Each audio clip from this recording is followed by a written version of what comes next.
Hello, welcome to my channel. Today I am here with a nice problem. Problem is x square minus 5 modulus of x plus 6 equals 0. Here I have a question for you. Is this equation is quadratic?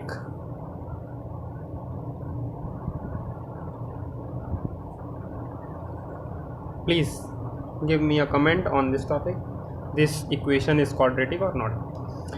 अब हमें दिया ये equation है, हमें इसे x के लिए solve करना है। तो सबसे पहली प्रॉब्लम ये आती है कि अगर हम इसको फैक्टर कर भी दें तो हम कॉमन कैसे लेंगे। यहाँ तो मॉड x है, यहाँ मॉड x का स्क्वायर है।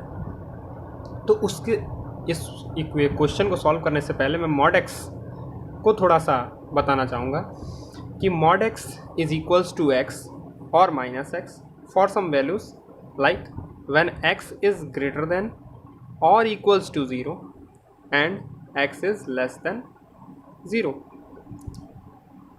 This is the basic definition of modulus function. अगर ये है डेफिनेशन तो हम देखें कि मॉड x का अगर हम स्क्वायर करते हैं तो this is equals to x for all x. So ये एक छोटी सी हिंट है इस क्वेश्चन को करने के लिए. अगर आप इसे ट्राई करना चाहते हैं तो वीडियो को पॉज करिए और एक छोटा सा ट्राई दीजिए और फिर आइए सॉल्यूशन. तो अब मैं सॉल्व करने की कोशिश करते हैं इसे. तो मॉड एक्स इस का square equal to x for all x. So we can replace here with mod of x square minus 5 mod of x plus 6 equals to 0. ठीक है. अब सबसे बेसिक चीज़ ये आती है कि x square minus 3 mod x and minus 2 mod x. 3 to the 6 and minus 3 minus 2 equals to minus 5 modulus of x. अब simply हम कॉमन ले सकते हैं मॉड x को, mod x minus 3 and here we have a common factor minus 2. This is equal to minus 2 minus 3.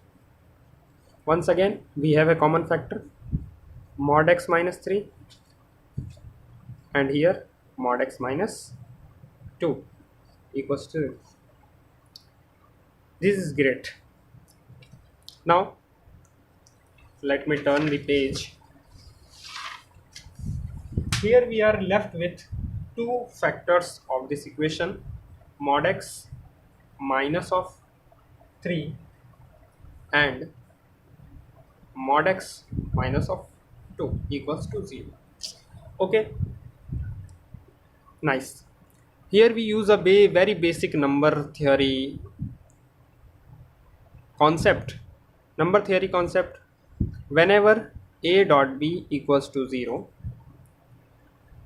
this must assure that a equal to 0 or b equal to 0 or both are at the same time 0. तो इस concept को हम यहाँ use करते हैं कि या तो ये 0 होगा या तो ये 0 होगा या दोनों एक साथ 0 होंगे. तो हम एक एक केस लेके चलते हैं. केस 1 अगर हम लें कि मॉड एक्स माइनस 3, हम मान लेते हैं कि mod x minus 3 equals to 0 है और ये नॉट इक्वल टू 0, कोई बात नहीं. तो ये हो जाएगा mod x equals to 3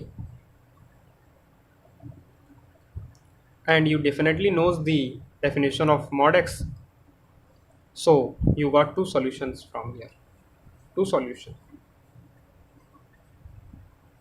what are those solution? 3 and minus 3, because whenever you put 3 in mod x you got 3, whenever you got minus 3 at the place of x you got 3. In case 2 what do you get? See this, mod x minus 2 equals to 0. At this time I consider that mod x is 0 and this is not equal to 0.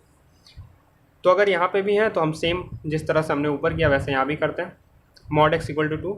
Once again two solutions.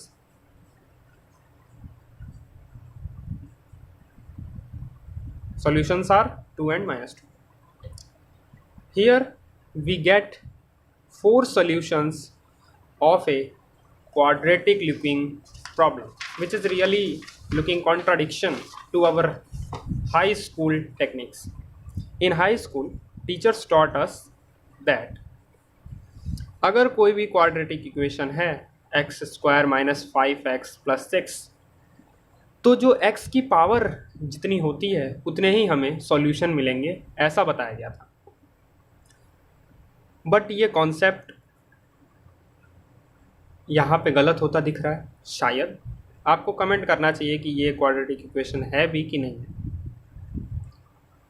तो आज ये problem लेने का मेरा यही मकसद था कि हर इक्वेशन जिसमें कोई भी वेरिएबल का पावर 2 है, ज़रूरी नहीं है कि उसके पास 2 ही सॉल्यूशन हो सकता है उसके पास 4 सॉल्यूशन हो सकता है उसके पास 2 ही सॉल्यूशन हो, और ये भी हो सकता है कि उसके पास कोई भी सॉल्यूशन ना हो।